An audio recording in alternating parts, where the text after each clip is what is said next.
Welcome to this next YouTube, which will include some footage from the introduction of Luna and Bolts into the exhibit pack. We, again, based our decision to include Luna on a couple of things. First of all, as we said, her medical test and vitamin D deficiency seems to have been solved by the supplements that we were giving her. And her x-rays showed really good improvement on her bone condition, bone density condition, as well as the femur fracture was totally healed and no longer visible on the x-ray. So we knew that she was on her way to improving her condition, and so we felt it was important to include her. And so it was a multi-stage process. We brought Aidan in first because we felt that Aidan would be the more dominant, kind of assertive pup who would take the lead on interacting with the pups. The only drawback we had was on the morning of the introduction, or the night before, we had a windstorm, and that created a little bit of anxiety for Aidan, so pups were a little overwhelming for him at first. We had 5 wolf care staff on site in the enclosure with the adults, and so Aidan had about 10 or 15 minutes, and then he was getting a little overwhelmed, so we brought Denali in. So we have a holding pen that allows the wolves to come in, that has a gated system so that we can allow for an interaction through the fence, and then bring Denali in.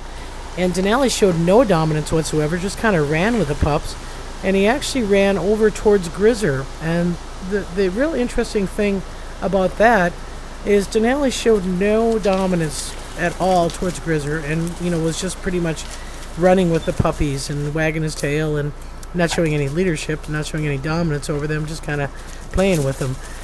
So after about 30 minutes, we decided certainly Aidan needed a little more space, and so we decided to move him out into the main exhibit area. And essentially the puppies ran and ran and ran. And that is pretty much what the first few hours of the introduction were for the wolf care staff. The concerning part for us, obviously running, is Luna, getting a little bit tired. But Luna appeared not to be willing to submit to the adult wolves, and that was something that Aidan focused on quite a bit. Bolts, who had the entire summer with Oscar, had learned when a big canid comes near you, you drop to the ground and you submit.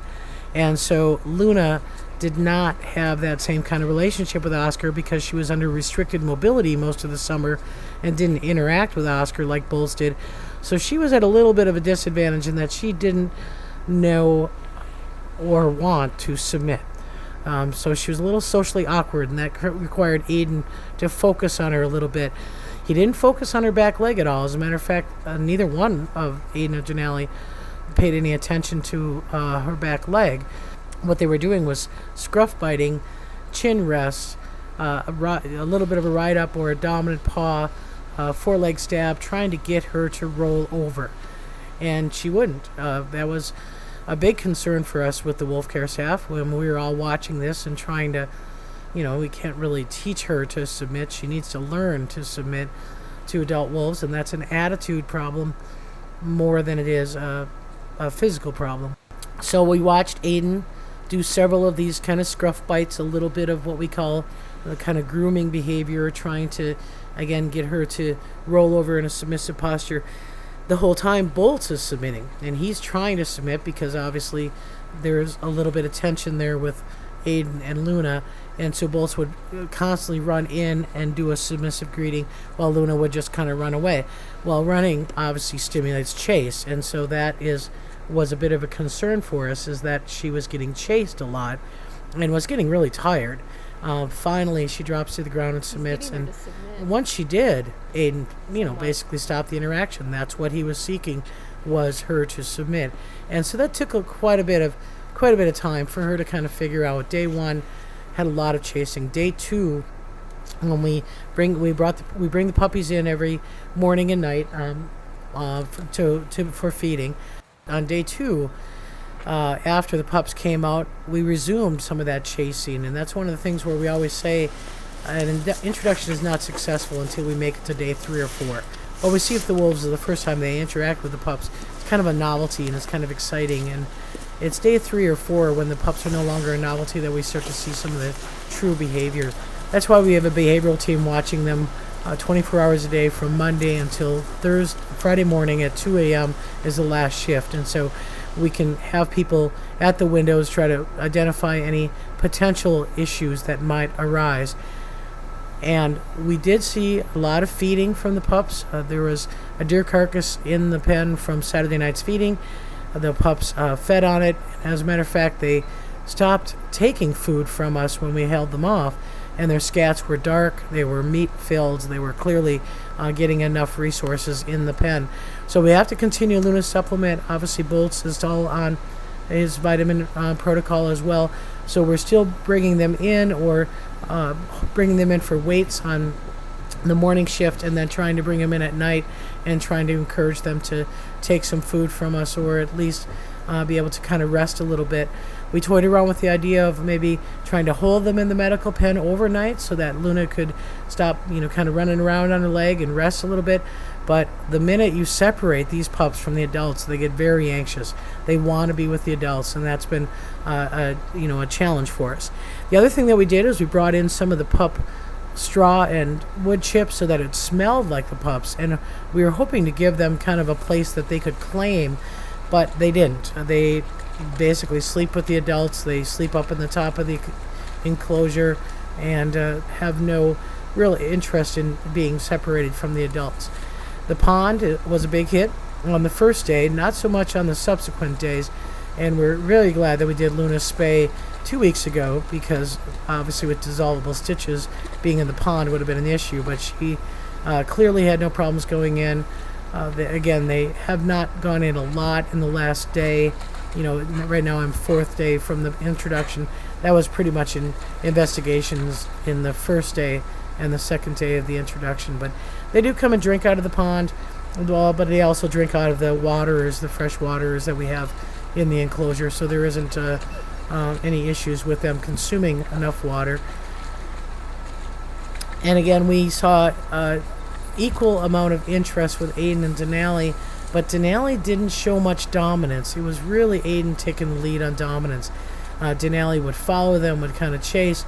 Bolts would chase after Luna when she was kind of running around, but it was Aidan who was trying to do the dominance and trying to kind of assert a little bit of status over her. And I think a lot of times just to try to calm some of that energy down. As soon as she was more stable and not so kind of crazy running around, Aidan had no problems with her, and that took till about the 3rd day that she kind of settled down a little bit and got into a routine. We had a lot of food in there. We expected them to regurgitate, but they didn't. This was a turkey that we had fed the night before. They had a deer on Saturday night. They had those turkeys on Sunday. They didn't eat. I mean, these adults are full of food, yet they didn't stimulate to regurgitate, even though they had been regurgitating prior to the introduction. So we're not really sure what that's about.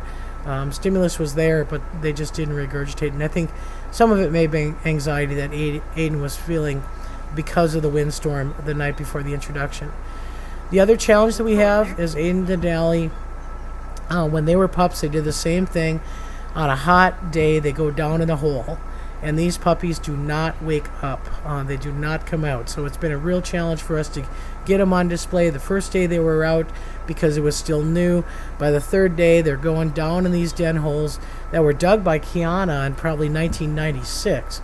She was the first one to dig these den holes, and every subsequent wolf since then has expanded them. They have been spending some time on the main den site, which does have a webcam on it, and we have been feeding on a regular basis because they haven't been taking small amounts of food from us.